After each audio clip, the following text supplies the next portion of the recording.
हमारी इंडस्ट्री में जो तरक्की की राह में जो बहुत बड़ी रुकावट है ना, ये सूद है। जब मार्केट से रुपया निकलकर एक जगह स्टोर हो जाएगा तो डेफिनेटली क्राइसिस आएंगे। फिर सूद की ऐसा चीज महंगी। एक शख्स खेती बाड़ी करना चाहता है, उसको बीज बोने और चीजें डालनी है, मार्केट में खरीदने के लिए जाता है, उसको काम चुके बड़ा करना है, तो उसको माल तो मिल जाता है उधार पर, मगर सूद जनाब 100 रुपए का माल मिला, 10 रुपया सूद, बेचा तो 10 रुपए चढ़ गए, सूद के 10 रुपए चढ़ गए, 100 रुपए की चीज थी 10 रुपए चढ़ गए।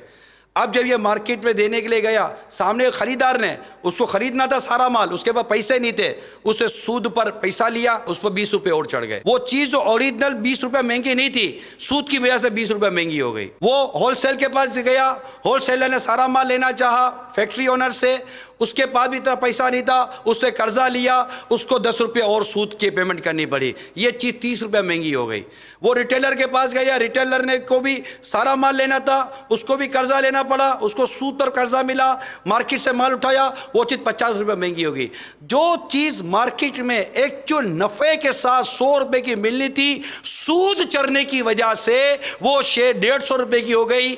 इसका नतीजा ये निकला कि आम आदमी 50 रुपया महंगी चीज खरीद नहीं सकता, रिटेलर की दुकान का चक्का जाम हो गया, उसका माल बिक नहीं रहा है, उससे होलसेलर मांग रहा है, बोला माल नहीं बिका, उससे इंडस्ट्रियल वाला मांगता है, बोला रिटेल वाले ने दिया नहीं, उससे खेतीबाड़ी वाला मांगता है, बोलता है मेरा माल निकला नहीं, पैसा जाम हो गया, सूद की नजर हो गया, परचेसिंग पावर खत्म हो गई, सेल कम हो गई, मार्केट का चक्का जाम, कर्जा चढ़ गया, फैक्ट्रियां बंद हो गई, दुकानें बंद हो गई, मुलाजिम बेरोजगार हो गए, सेठ हजरात रोड पर आ गए सूद की वजह से। मेरे आका सल्लल्लाहु ताला अलैहि वसल्लम का इरशाद सुनिए, सूद अगरचे बहुत हो मगर अंजाम कमी की तरफ लौटता है। जिस इंडस्ट्री में, जिस घर में, जिस रियासत में, जिस मुमलिकत के अंदर सूद आएगा, वो दीमक की तरह उसकी इकोनॉमिक्स को चाट कर रख देगा, बल्कि घर के घर तबाह हो गए, मोहब्बतें नफरतों में बदल गई सूद की वजह से, भाई भाई का दुश्मन बन गया सूद की वजह से,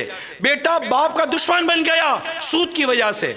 सरकार सल्लल्लाहु ताला अलैहि वसल्लम फरमाते सूद के 70 हिस्से हैं, जिनसे कम तरीन हिस्सा यह है कि इंसान अपनी मां के साथ बदकारी करे।